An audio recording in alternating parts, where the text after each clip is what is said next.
नमस्कार दोस्तों, क्या हाल चाल है। आई होप आप सभी जैसे भी हो मस्त और स्वस्थ होंगे। अजय हॉन्टेड वर्ल्ड एक ऐसी दुनिया जहां पर हम केवल भूत प्रेत आत्माओं इन्हीं चीजों की बात करते हैं। तो आपके पास भी ऐसा कोई एक्सपीरियंस है, मैंने इस वीडियो की डिस्क्रिप्शन में एक जीमेल आईडी दी है, तो आप वहां पर उसे शेयर करना बिल्कुल से भी मत भूलना।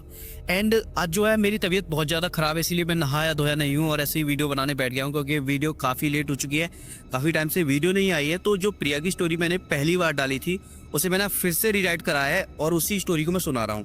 बिकॉज उस वीडियो में कई लोगों ने मुझे कॉमेंट कर बोला था कि भाई आप वीडियो तो बहुत अच्छी बनाते हो, आपकी वीडियो पर व्यूज़ वगैरह क्यों नहीं जाते, यू डिजर्व 1 मिलियन सब्सक्राइबर, ऐसे ही कुछ लोग बोल रहे थे। बट क्या है कि लोग मेरी वीडियो को पूरा नहीं देखते हैं। एक्चुअली में अभी आप आए हो इस वीडियो पर और यहाँ तक देख लिया, उसके लिए थैंक यू। लेकिन आप क्या करोगे कि ये मेरा सेटअप और ये सारी कुछ चीजें देखकर इस वीडियो को स्किप मार दोगे, तो आपको पता ही नहीं चलेगा एक्चुअल में स्टोरी में है क्या। लेकिन अगर आप मेरी वीडियो को पूरा देखते हो तो लिटरली मैं गारंटी देता हूँ कि इस वीडियो को देखने के बाद आपकी कहीं सूसू ना निकल जाए।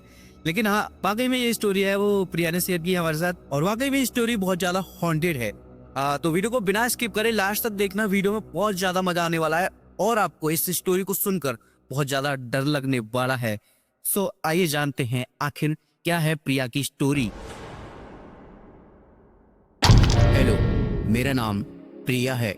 मैं उत्तर प्रदेश के एक छोटे से शहर एटा से बिलोंग करती हूँ। पढ़ाई में हमेशा अव्वल रही हूँ। मेरा एक सपना था कि मैं दिल्ली यूनिवर्सिटी से ग्रेजुएशन करूं। जुलाई 2023 जब मेरा एडमिशन डीयू के नॉर्थ कैंपस के एक नामची कॉलेज में हुआ तो मैं खुशी से फूली नहीं समाई।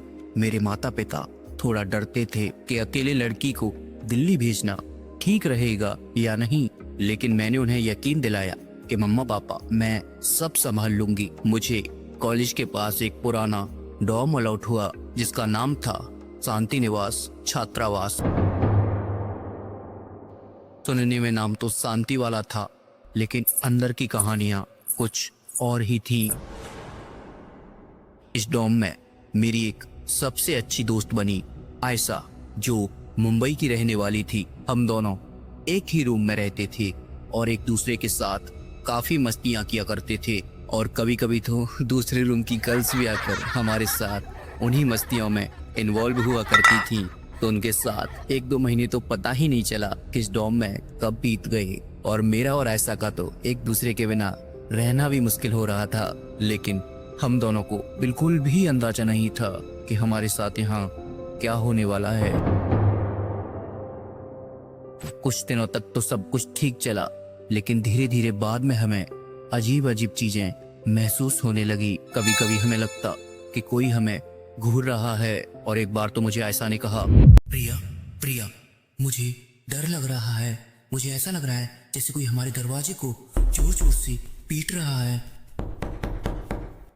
मैंने कहा नहीं यार, शायद हवा होगी। लेकिन धीरे धीरे ये हवा बहुत कुछ कर गुजरने लगी। कभी कभी हमें हॉल में एक परछाई दिखाई देती थी, कभी कभी बाथरूम का दरवाजा अपने आप से खुलकर नल चल जाने लगता था, और कभी कभी तो बहुत ज्यादा किसी के रोने की आवाजें आती थीं, जो बिल्कुल हमारी बिल्डिंग के तीसरे फ्लोर से आती थीं। एक रात लगभग 2:15 पर मुझे किसी के फुसफुसाने की आवाज आई, तुम दोनों यहाँ क्यों आई हो? मैंने उठकर देखा, कोई नहीं था। आयशा भी अपनी जगह पर सो रही थी, लेकिन जैसे ही मैंने दरवाजा खोला, सामने कोई सफेद कपड़ों में लिपटी हुई औरत खड़ी थी। उसकी आंखें वो भी एकदम सफेद थी, जैसे उनमें कोई पुतली ना हो, और उसके होठ नीले थे, जिसे देखने के बाद मेरी चीख निकल गई। और सुबह जब मैंने आयशा को सब कुछ बताया तो वह काफी डर गई थी और बोली, मुझे भी पिछले 2 दिनों से अजीब अजीब से सपने आ रहे हैं। एक औरत मुझे खींच रही है और कहती है ये तो मेरी जगह है। फिर हमने डॉर्म की वार्डन से बात की। पहले उन्होंने गहरी सांस ली और कहा, तुम्हें ये नहीं बताना चाहिए, लेकिन फिर भी तुम जिस कमरे में रह रही हो वहाँ 2012 में एक लड़की ने सुसाइड कर ली थी। उसका नाम संध्या था, जो कि यहीं की स्टूडेंट थी, और कहा जाता है उसके साथ अजीब सी घटनाएं होती थी और उसने हॉस्टल की तीसरी मंजिल से कूदकर अपनी जान दे दी थी। वार्डन ने हमें कमरा बदलने को कहा, लेकिन हमें खुद जानना था आखिर सच्चाई क्या है। हमने रात को रिकॉर्डिंग शुरू की, कैमरा लगाए, और उस रात जो हुआ वह हमारी जिंदगी का सबसे भयानक अनुभव था। करीब रात के 3 बजे दरवाजा अपने आप ही खुला। कैमरे ने एक औरत को कैद किया जो गैलरी से होकर हमारे कमरे की ओर आ रही थी। वह हमसे कुछ कह रही थी, लेकिन आवाज डिस्टॉर्ट थी। मैंने आयशा को देखा। अचानक से उसकी आंख उलट गई और वह बेहोश हो गई। मैं कुछ समझ नहीं पा रही थी। तभी कमरे की लाइट्स अपने आप बंद हो गई और मुझे ऐसा लगा कि अंधेरे में मेरे गले पर कोई पीछे से हाथ डाल रहा है और मैं जोर से चीखी। शायद तभी वह नेगेटिव एनर्जी चली गई। सुबह जब हुई, आयशा एकदम नॉर्मल थी, लेकिन डर हम दोनों के चेहरे पर साफ दिख रहा था। और जब हमने कैमरा चेक किया तो स्क्रीन एकदम ब्लैक थी, लेकिन कुछ सेकंड्स के लिए एक तांत्रिक दिखा जो कि वहां कभी था ही नहीं। फिर हमने उन फोटोज को कॉलेज के प्रोफेसर को दिखाया, जो कि पैरानॉर्मल एंटिटीज में काफी इंटरेस्ट रखते थे। उन्होंने डरते हुए कहा कि उस आत्मा ने तुम दोनों को चुन लिया है। या तो उसकी आत्मा को शांति दिलाओ या फिर वह तुम्हारा पीछा नहीं छोड़ेगी। उसके बाद हमने संध्या की पूरी स्टोरी का पता लगाया और हमें पता चला कि वो एक गर्भवती थी और उसका बॉयफ्रेंड उसे छोड़कर चला गया था। उसकी आत्मा गुस्से में है, लेकिन दर्द भी है।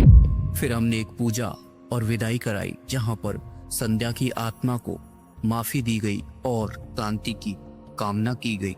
उस रात के बाद हमें वहां कोई भी अनुभव नहीं हुआ, लेकिन आज भी जब मैं अपनी बालकोनी से नीचे झांक कर देखती हूँ तो मुझे लगता है कोई वहां खड़ा है।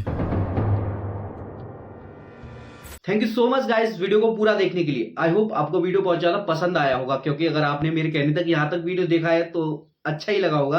अगर अच्छा लगा है तो प्लीज यार प्लीज वीडियो को लाइक कर, साथ ही साथ ऐसे ही और हॉरर वीडियोस के लिए सब्सक्राइब कर दो गाइस इस चैनल को। एंड अगर आपके पास भी कोई स्टोरी है हॉरर तो उसे मेंशन करना बिल्कुल भी मत भूलना, क्योंकि मेरे इस चैनल पर अभी आपको पता है सब्सक्राइबर्स नहीं है, तो मैं अपने रिलेटिव वालों से कॉल वॉल कर जो है स्टोरीज लेता हूँ। तो स्टोरीज काफी ज्यादा इंटरेस्टेड आई होप लगी होगी। लगी है तो लाइक करो, सब्सक्राइब करो, एंड मिलता हूं एक और नए वीडियो के साथ, एक और नए एपिसोड के साथ। तबीयत ठीक रहेगी तो फाइनली जल्दी एक और नई वीडियो आएगी।